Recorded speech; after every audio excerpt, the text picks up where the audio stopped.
I should see.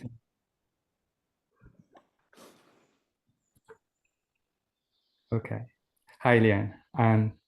Nice to see you here, and thank you for joining me for this interview, in which you can explain who you are and what you do. Because we had a meeting before, and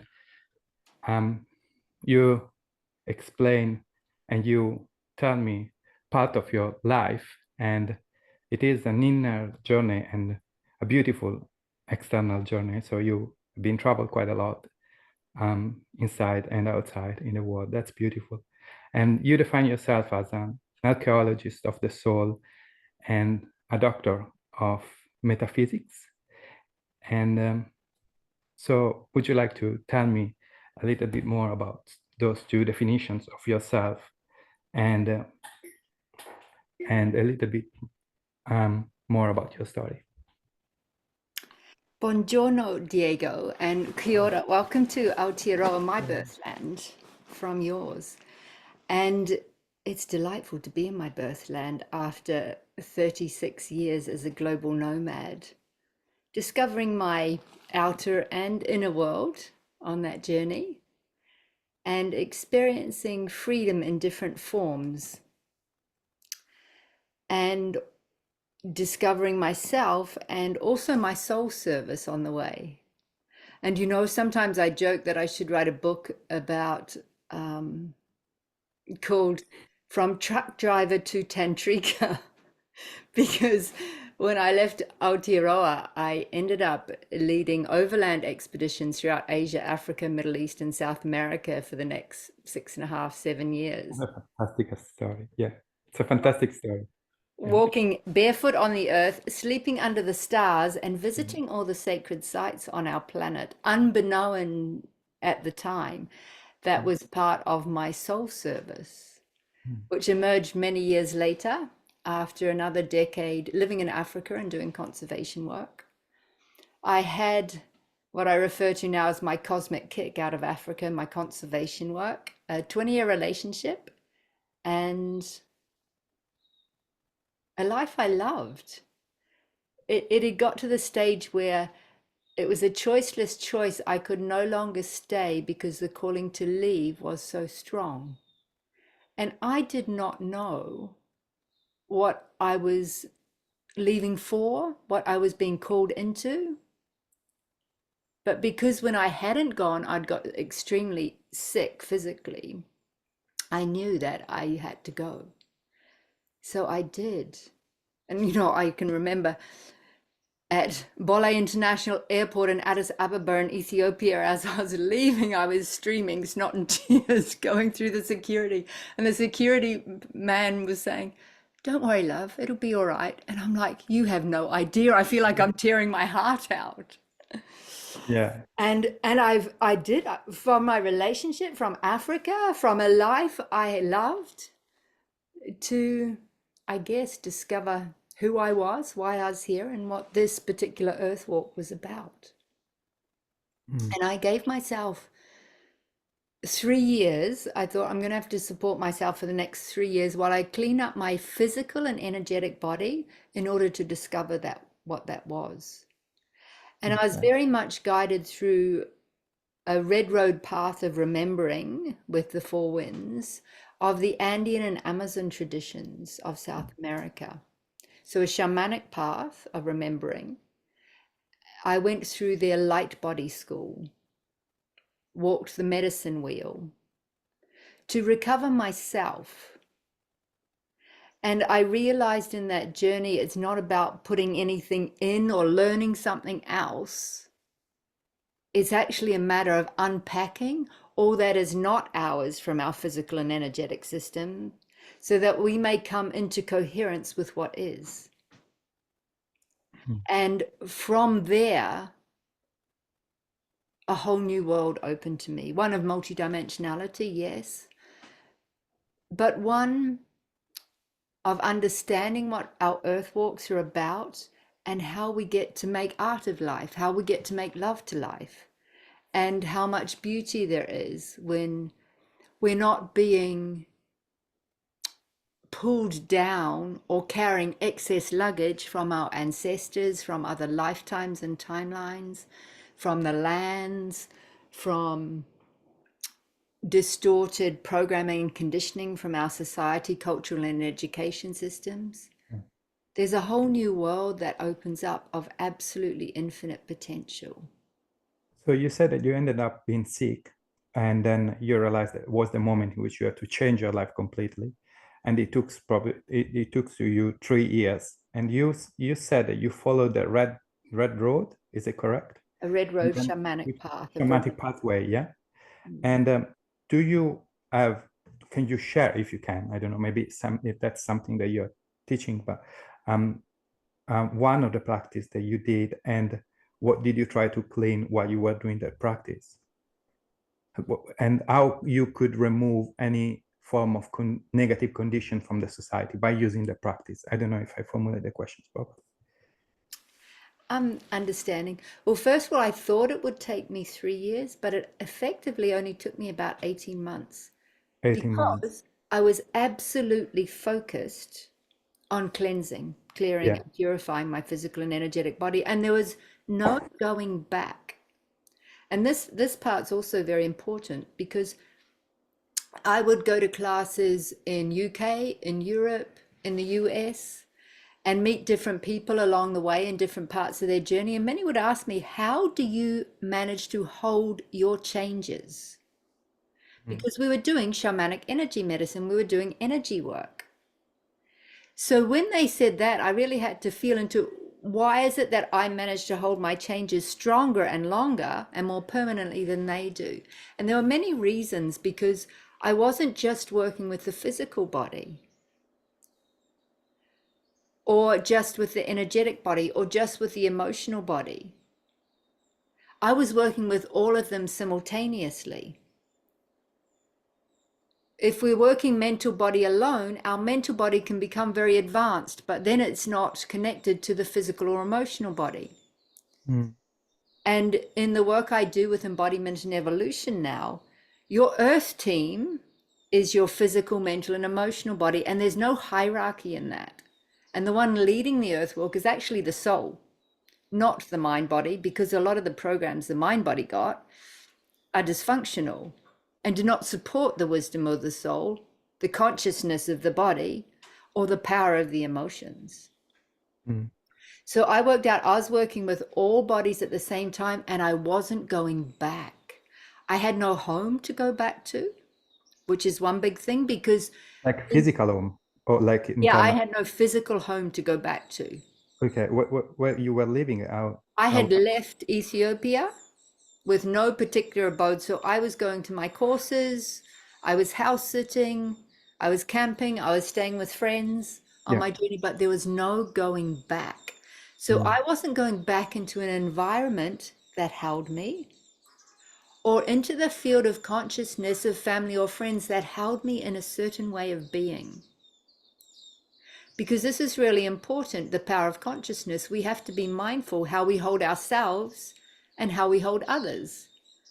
But when I wasn't holding myself to be anyone or any particular, in fact, I had to forget everything I knew and everything I thought I was in the process. And nobody else was holding me. I had a very fluid environment in order to keep evolving and embodying. And it was really interesting, an aspect that I became quite aware of because I spent quite a few months in India in a deep 1-month Pachankama Ayurvedic retreat for cleansing and clarifying and purifying the physical. Then I spent about a month in Pondicherry at Auroville, which is a conscious community, one of the oldest, set up by Sri Aurobindo and the mother in India. I heard about them. I spent like a month there, living at the healing center and giving and receiving session work there. And then I went into a month of yoga teacher training. And that was really interesting. It's where I truly got to practice invisibility. And in all aspects of my life prior to that, I'd been in a leadership role. I'd been a spokesperson, a communicator, an organizer, a manager. And when I went into this yoga ashram where everyone wears the same clothes all day, every day, everyone eats the same food, I really got to practice invisibility, to blend in, be nobody, and explore what it was to walk and work entirely on universal law of attraction. Mm. So I didn't go out looking for anyone or anything. And I just sat in who I was or wasn't at the time. And I was absolutely in awe of the unique individuals that I drew to myself and that I met in that journey, in that ashram, in that setting. Okay. And I also Oh, learned a lot about energy and during that time. when you were down there.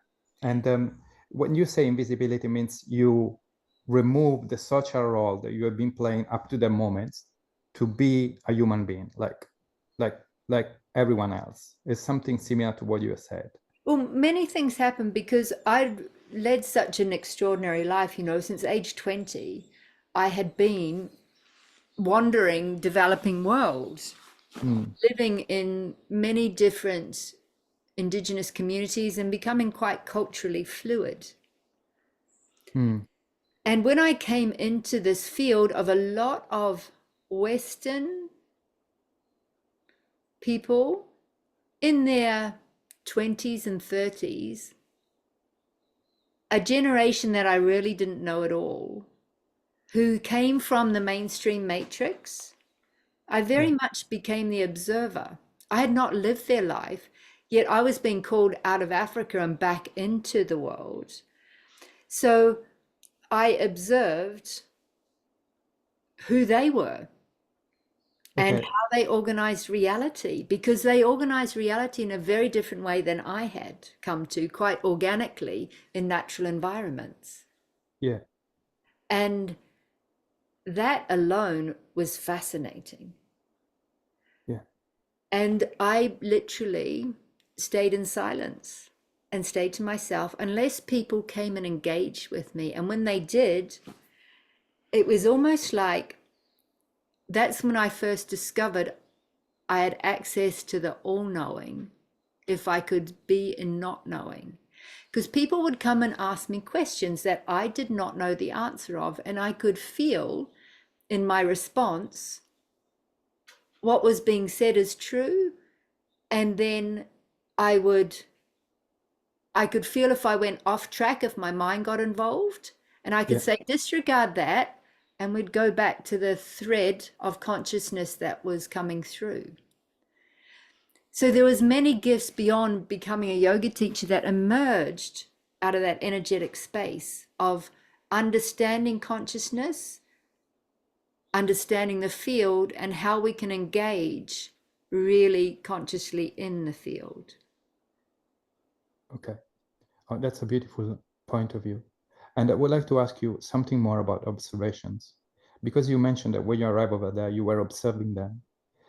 And my first question is, if you were observing them, where from you and yourself, or you were observing them from a different point of view, and in your observations, the person that was observed were not only them, but also yourself. I mean, you were like the observer of the observer somehow. And I know that you have been in Aurobindo, and probably you are familiar with the concept of the observer and be with God or be the unknown. And I wonder if you reached that point, and if you saw it, if you have the experience of it. It was absolutely fascinating because I was observing from a place of really childhood wonder and curiosity, complete neutrality, because these humans had lived such a different life than I had. Yeah. So, yes, I was observing it as this was their experience of reality because that was how they were programmed. Yeah. And could I have lived that reality if I was programmed that way? Yes. So there was no judgment in it. It was just extraordinary. And I realized then that with the people that I would later work with, I had to learn to be a very clear and neutral observer. in order to help people untangle themselves from the mainstream matrix, to disconnect from the momentum tunnel of consensual reality that has bound humanity in slavery for so long. Yeah. So that was fascinating. Good. And when you say that you try to help the people to remove or to help them to be detached from the matrix, from the conditioning of the society or whatever condition them, how do you know that what you are saying is independent from the society itself? How do you know that's how do you know that what you are knowing is correct and what the other people know is not? How you can find that? So what happens when we align all our bodies? And first, coming from a unified field, there's no right and wrong or good or bad or Yeah, true or false. yeah. But what happens when we align all the bodies, the physical, mental, emotional body with the soul, with the planetary system, our suns, our moon, our galactic center, Yeah. we come into a field of coherence Yeah. that many have never experienced in their life. And through that field of coherence, we have access. If we are in the not knowing, we have access to the all knowing. And it comes through as a visceral truth resonance, which I love the Mayan word for this. It's called koyopa. Mm-hmm. And a lot of people call it goosebumps or truth bumps.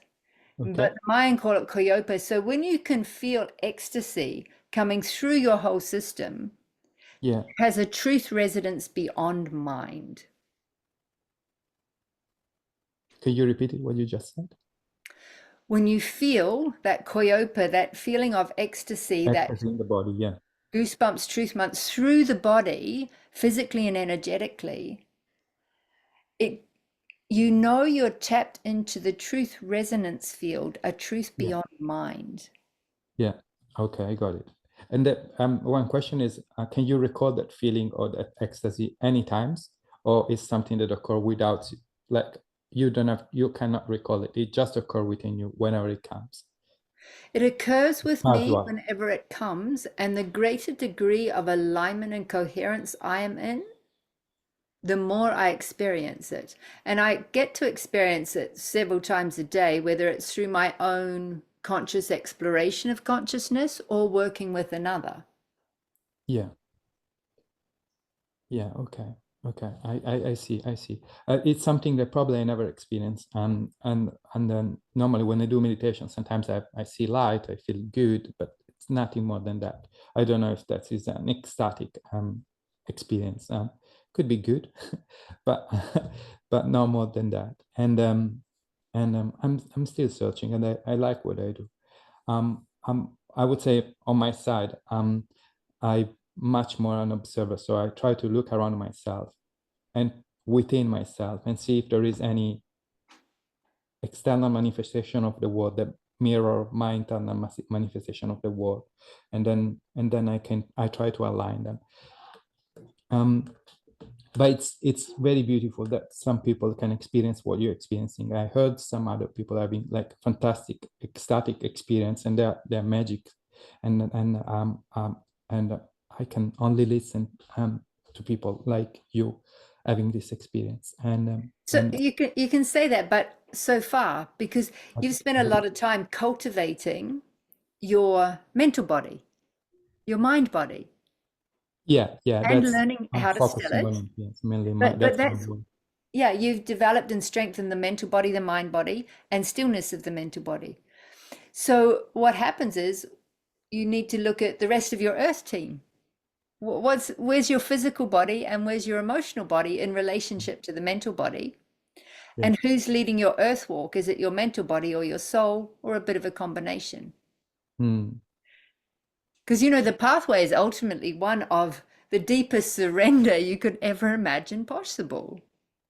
yeah, I can logically understand that. Yeah, the surrender is, that's very important. I talked with a friend of mine, and she's Muslim, and she said that, and the name of the Quran, which is that, it's like surrender. That it's like, that's what you have to do mainly. You surrender to God, you surrender to whatever you believe in it, and then the surrender means yeah, you let the things occur as they occur, something like. It is, and you're communicating to a control freak of note. Yeah, I was just really fortunate that yeah, one yeah. of the first courses I ever We did. want to control everything, and then it's about me, and I want to control everything, and then it doesn't happen that way, and then yeah. Yeah, one of the first courses I ever did was my Reiki master and Karuniki master Mm. courses. And the first night of the first course, we had some angel cards out, and everyone said, pull a card. And I pulled this card, and it said surrender. Mm. And I read it, and it said, surrender is not giving up, it's giving in to a higher Mm. power. And I started crying, and I promise you, I sobbed for the next 6 or 8 hours. Yeah, And it was the best thing that could have happened to me in that moment yeah, that yeah. turned the course of my control freak off Mm. and took me down a pathway of deeper surrender, which I'm still practicing to this day. But that was a very visceral turning point in my journey Mm. that Yeah. changed the way I engaged in reality. I, that's a beautiful experience that you're sharing. And then it's pretty much what you can read, for example, in traditional book. And one of them is the Bhagavad Gita, when Krishna talked with Arunya, and then he said, you just do the things that you have to do, and don't worry about the outcome. The outcome is not what you have to look at. So you just do the things, and then the rest will come. That's surrender, and means you just do. And that's probably the karma. Karma is translated as actions.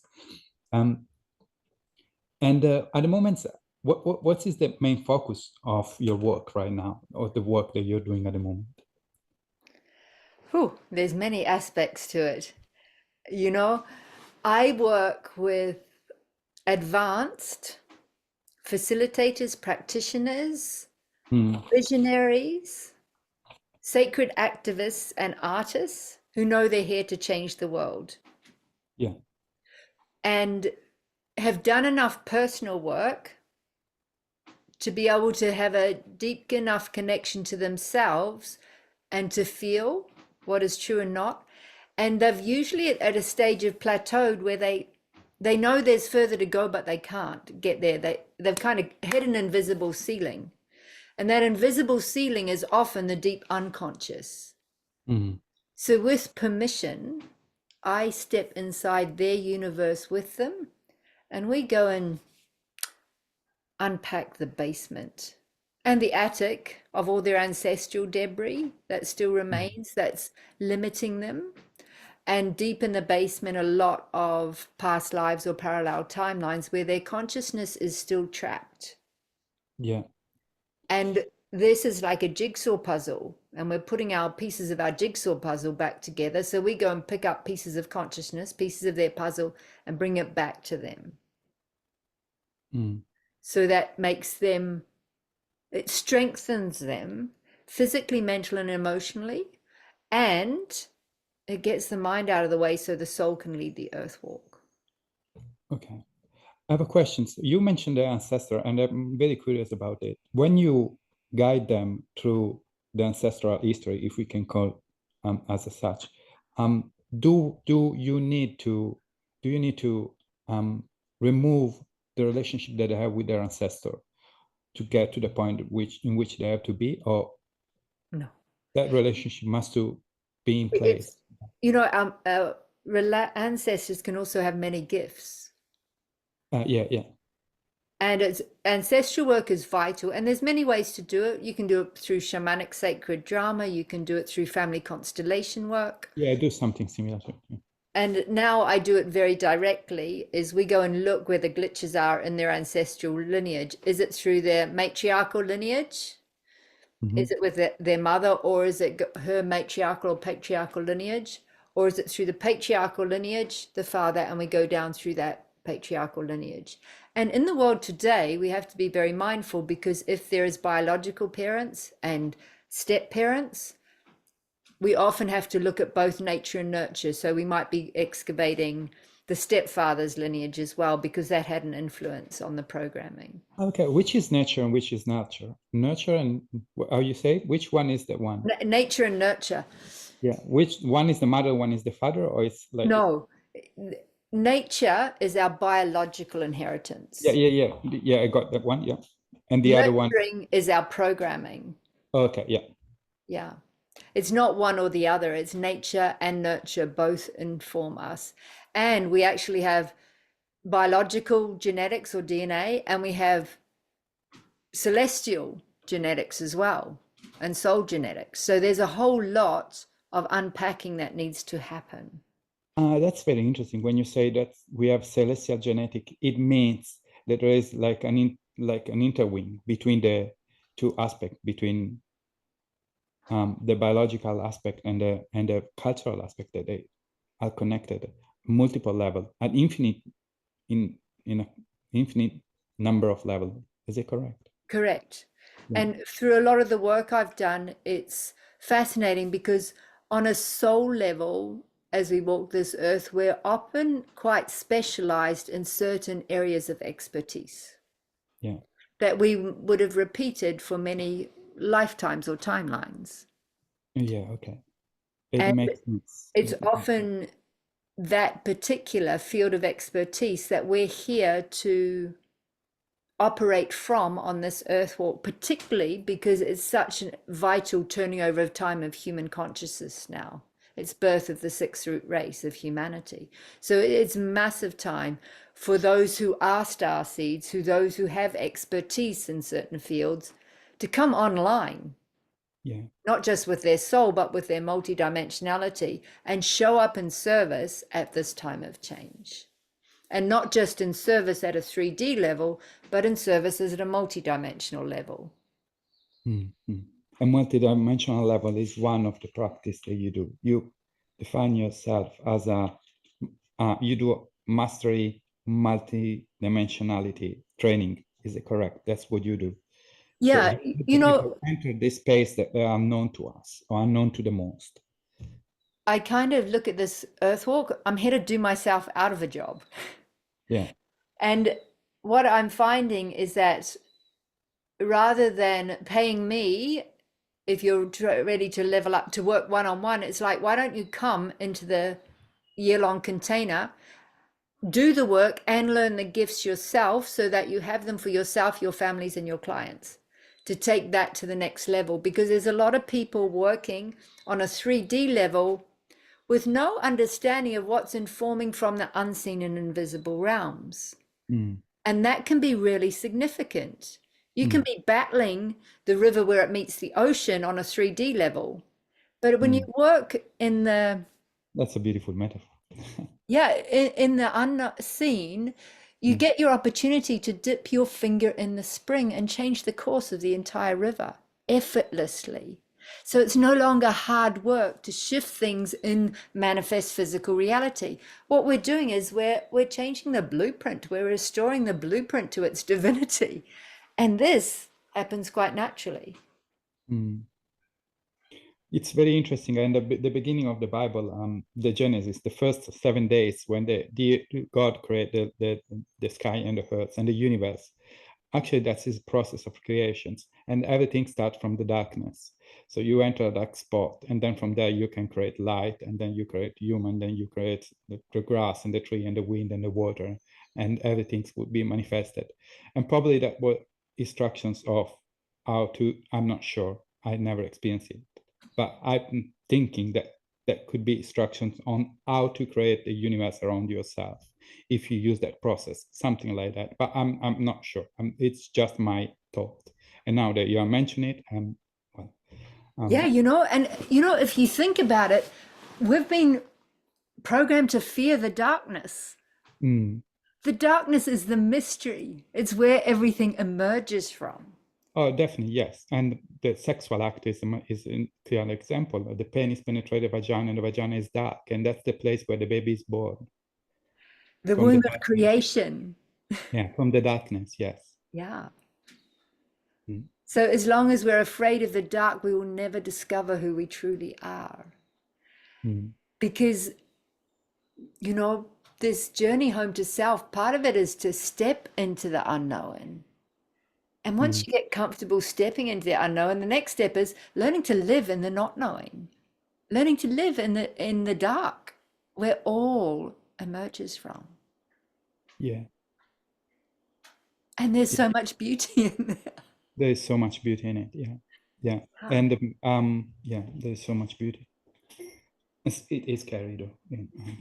And this is why, you know, the ascension process, the evolution process is not going up, it's going down.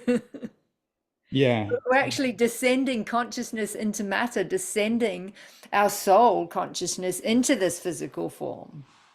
Yeah, I agree. I agree with that. And then it's going down. And I think Dante is one of Dante Alighieri is the guy who wrote the Inferno, Purgatorio, and Paradise. I don't know how to translate in English, but he has been guided by Virgilio. Virgilio is the reasoning out of the hell. First, he has to pass through the hell, and then he goes up in the Purgatorium, and then in the Paradise. But then when he reached the door of the Paradise, Virgilio, which is the reasoning, which is the logic, say, I can't get there, so you have to go on your own. And that was the place of love. And that's beautiful. Yeah. It is. You know, we don't have to wait till we die to discover heaven. It's actually, Yeah. we're here to experience heaven on earth through these amazing bodies. Yeah. And it is exquisite. Yeah. Yeah. I agree What with it that. does, it awakens the ecosexual nature of our human animal bodies. And when we have the consciousness to manage that, we can actually live a life in ecstasy. Mm. And Yeah. in the beauty and simplicity Mm. and the ecstatic environment that nature provides us, which you may have discovered yourself in this beautiful land. Yeah, there are many beautiful places. I live in a fantastic place. No, it's pretty ecstatic, the place where I live at the moment. So, yeah, and the sunshine is outstanding, and I'm living on the beach, and so, in a kind of natural park. So I'm glad. It's a magic place. I would like to ask you another questions, more like specific about the job that you're doing. And at the moment, are you working with or on something very exciting at the moment that the people should know about it? Yes, as far as I got, that was my one-on-one work. I also work, once people have done the one-on-one work, Yeah, then we take that into their soul work and yeah, business, structuring business according to the New Earth principles. yeah, That a business is also built on a toroidal field that nourishes and regenerates the whole system, all those working in it and the planetary body. yeah. So that's the next step of that, and working with their teams in that process as well, because to maintain it, it's You say with maintained their on team? frequency. Sorry, did you say with their teams? Yeah, I'll work with the individual space holder, but also with their immediate teams, because the bigger the project, the strength required in the inner pillars that they become to hold the greater whole. So people need to have an integrated personal practice and personal development path in their service Yeah, so that it can continue to evolve, strengthen, and to be able to hold a field that's stable within the unified field of love in which to create and serve from. mm. So that's all the process of that. Also, when I was taken to, I've been based in Indonesia for the past 3 years. When I was taken to Indonesia, the bees came into my awareness more pronounced. They've always been in my awareness, the honeybees, but they came much more pronounced. And they've also brought to us a project, which is called Bee Life Global, which we are very much promoting living with bees, because the honeybee holds the template or blueprint of Homo Universalis, that which we are becoming. They live in a unified field of love, and everything they do for the greater good of all species. So that's interwoven then with the honeybees. And I've been working consciously with the planetary body since I woke up, back in wherever that was, 16, 17, 18 years ago. So that's when you had the 3 years of cleanse, 3 years of red, when you did the Red Road pathway, the shamanic. Yes. Was the And I also knew when I left Africa that I would need to continue to travel. Yeah. Because I was aware that my pillow and my system, like everyone's, we're acupuncture needles on the planetary body. I knew that I would have to be in different locations. So I asked a couple of brothers, men from my year of overlanding days, who are still operations managers in different organizations, that I was available for freelance guiding. So in between my shamanic energy medicine courses of remembering, I was being taken off to lead treks to Machu Picchu, or lead journeys through Yemen and the island of Socotra, where 3 tectonic plates meet in the Sea of Aden. And I would stop off in Egypt on the way home and different things. So I was becoming very aware how my system was operating on the planet. And this has continued for many years. And since 2012, that work with the planetary body is very much integrated with working with the incoming souls and the next wave of incoming galactic children that are arriving with their light body architecture fully intact, not only with their soul connection, but also to their galactic nature. And this is really exciting, because this is just emerging now. This is where we're talking about now, out of what is emerging now, from where? That many of us, particularly from our vintage, we're lucky if we arrived with our soul intact. Yeah. Okay. And then because of the way we were programmed, that often got dumbed down, disconnected, and we were programmed through the educational system and cultural systems instead. Yeah. So our first thing is to reconnect to the soul, then to the monadic galactic self, then to our, from Homo galacticus into Homo universalis, our universal nature, which I refer to as the bees have the template. That's 3 level, yeah? Yeah. So right now we've got children arriving with their galactic architecture intact, because their parents have done so much personal work that they have managed to cleanse and clear them, purify themselves, that they hold the unified field of love in their relationship, and this has brought the new ones in. So I've been working a lot with these ones, because first of all, the parents have to do their work in order to receive the next wave of incoming galactics. Quite often we will have communication prior to conception, most definitely in utero. They're having conscious birthing practices and lotus births and water births, and then conscious parenting. And one thing that's coming through with these new children is that they require a community, and they require the community field and the high frequency environments in which they may thrive. So the recent work with the planetary work, which is not separate from the incoming galactics, is to now birth 12 sanctuaries on the planet. They've shown us they wish 12 sites on the earth where they wish to have sanctuaries for these next wave of incoming galactics, for them and their parents to live. But also by doing that, it supports all of humanity. It supports our whole planet, because we've got communities anchored within their multidimensional fields within the unified field of love. So instead of talking about my individual pillar on the planet, then we have communities that are I'm getting the word sphere rather than just a pillar on the planet. And this is profound, what's happening now. Is as those information, you are taking this information, you are channeling this, are you channeling these informations, or you, someone shared those information with you? This information comes through the unified field that's created with the children that have arrived and with their parents and with the parents to be that are aware of their multidimensionality.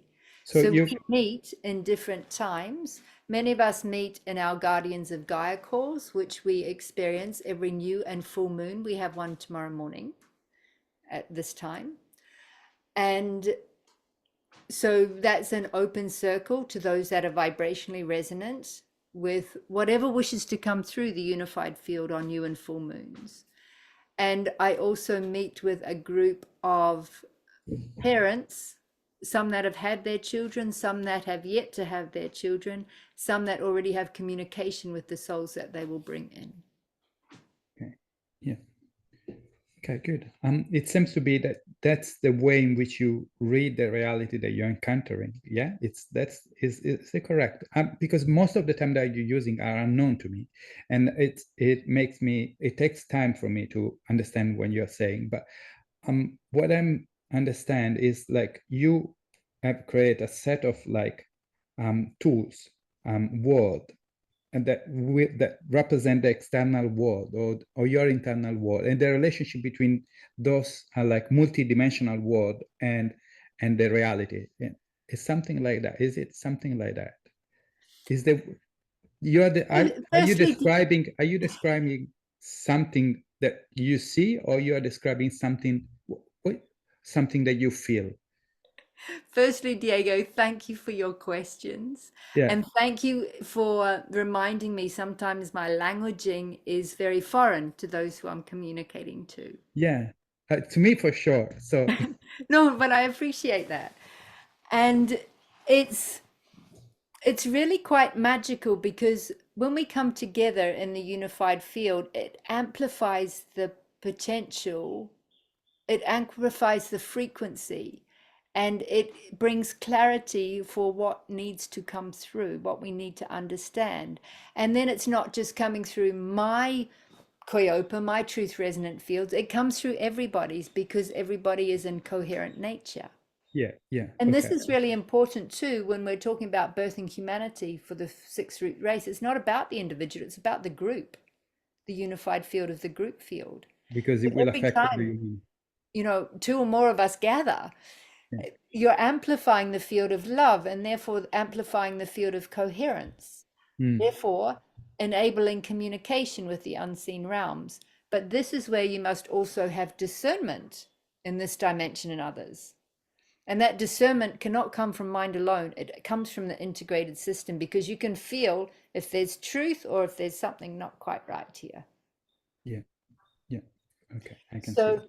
so we come together and everybody's feeling and sensing into the field and the consciousness that wishes to communicate through that. So we can feel it if there's truth or not. And if three people are getting truth and one person's not, we'll have a look and see why isn't that person? Is it in their internal reality, external reality? Where is the interference so that they're not feeling and sensing the same as the others? And we'll resolve that so they can feel it before we move on. Mm, So we're effectively many individuals, but when we come together in circle, we come together as one unified field, as one consciousness, like oh the yeah. So it's really quite fascinating. And depending on the individual, we have different gifts. My gifts is very much clear gnosis, direct knowing. Whereas over time, my clairvoyance has got stronger. My clairaudience has got stronger. Where there's others in the field who may have clairvoyance as their strength.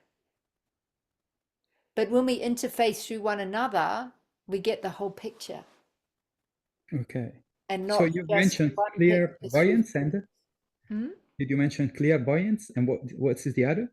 Clairvoyance, Yeah, clairaudience, hearing, hearing. clairvoyance, seeing, clairaudience, hearing, clairsentience, felt sense. Thanks. Okay, the tree, like and clearnosis direct knowing. which we relate with a word.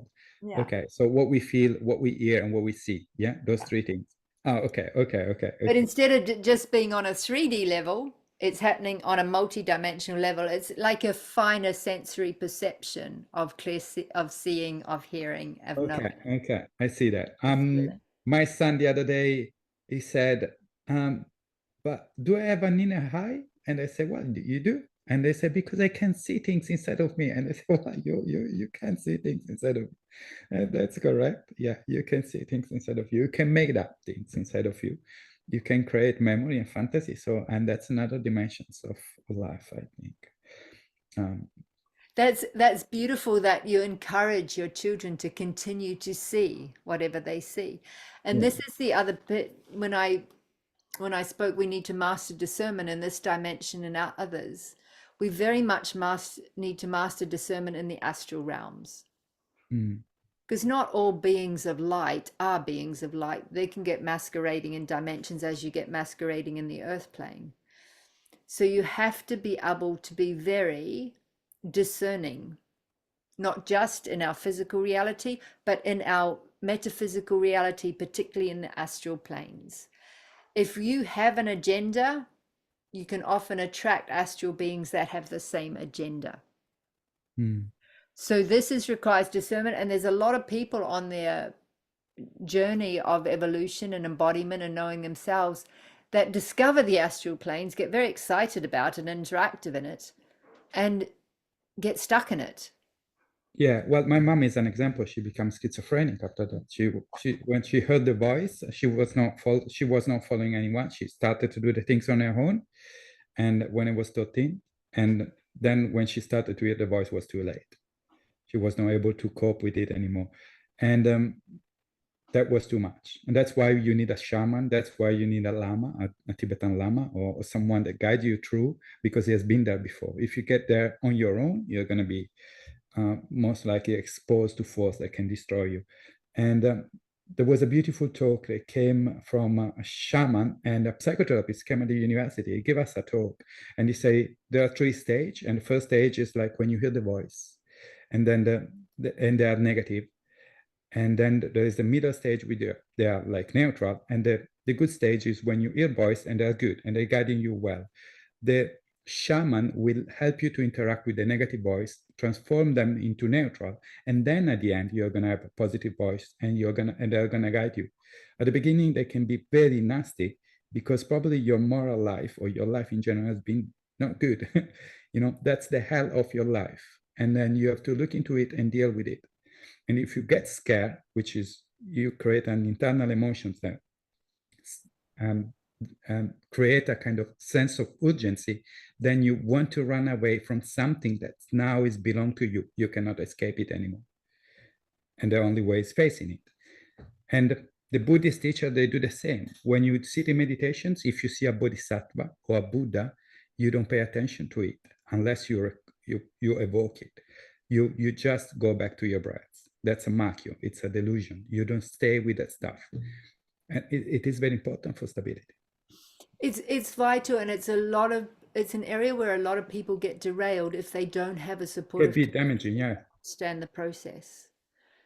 I look at it about, our awakening is like we come online like a lighthouse. Yeah. And if we don't occupy our lighthouse, other beings will. It's that simple. It's like living in the Bronx, going out at night and leaving all your doors and windows open and expecting everything to be in its right place with no other squatters when you get home. And it doesn't happen that way. No. So this is why when I work with embodiment and evolution, we're bringing parts of our puzzle back, our consciousness back, and we're going down and we're fully inhabiting grounding, yeah, not just our physical body, but also our energetic field, and commanding that space. We do become a lighthouse, but our lighthouse can get wiped out, occupied, or a tsunami can go through it if we're not commanding our space in that. Yeah. It's beautiful what you're saying. There is another and then we move to the last questions. There's a psychotherapist back in Italy that he works with the internal part. He's a kind of spiritual man too, and he said we need to learn how to govern our internal structures in order to make sure that we negotiate with each and every part within ourselves and we listen to them. Because if we don't listen to them, they act out of us without our permissions. So we need to be kind of central point leader within ourselves, and then we can govern that space and make sure that everything works smoothly and well. It's true. And, what you're referring to as well as a lot of the shadow work, doing our shadow work is important. And what I often say to people, you can't just own the Mother Teresa within. You need to own the Adolf Hitler as well, because we are Yeah. everything. There's nothing that we are not. Adolf Hitler was a master of manipulation of consciousness. He was a master of earth energies. Did he use that correctly? No. But So how do we become the sorcerer, the sorceress, and wield that power wisely, consciously, and through the heart? And it happens through alignment of the bodies. Evolution takes the time it takes to aligning our thoughts, words, and actions, aligning our bodies, physical, mental, emotional, with soul, and pausing long enough to respond through the heart to whatever is going on in our external environment. Oh, you're covering part of my next questions with this. But the next question would have been, because you're suggesting the people what they can do when they are struggling. Sorry, my voice is going. If there is something that you would love to share with someone that at the moment is going through a very hard time, what would you say right now? Pause. The pause is very sacred. And the longer we pause, the deeper we can arrive into the present moment, into our bodies, into our heart, into love, and respond differently to what's going on. And to know that whatever it is in our external reality, that this too will pass. So be gentle with oneself, and know also that the foundation of our embodiment and evolution, the foundation of life, is unconditional love of self. When we actually reach a stage of unconditional love of self, we have unconditional love for everyone and everything. And life is different when we come from that space. And don't sweat the small stuff. Thank you. And also be aware, we're in a very powerful passage right now. We're in a equinox eclipse passage, and it's like the most amplified pressure cooker on our planet for the entire year. So there's a lot of people feeling the pressure now, and know that whatever is moving through you is just simply trying to clear out and make space for more of you. Yeah. Oh, that's a beautiful insight. So thank you very much for it. Yeah. Thank you. Based on the work that you do, if someone wants to work with you and would like to contact you, do you have a website or Instagram or Facebook? We'll post it on the video. But do you have a website or something that you would like to share with other people so they can contact you directly? And yes, my website is earthwalk.global. Like hearing it's your name is Earthwalk. Yeah.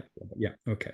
Earthwalk.global is the website, and you will find me on Facebook, and evidently I'm being encouraged to open an Instagram sometime soon, like next week. So it may emerge there as well.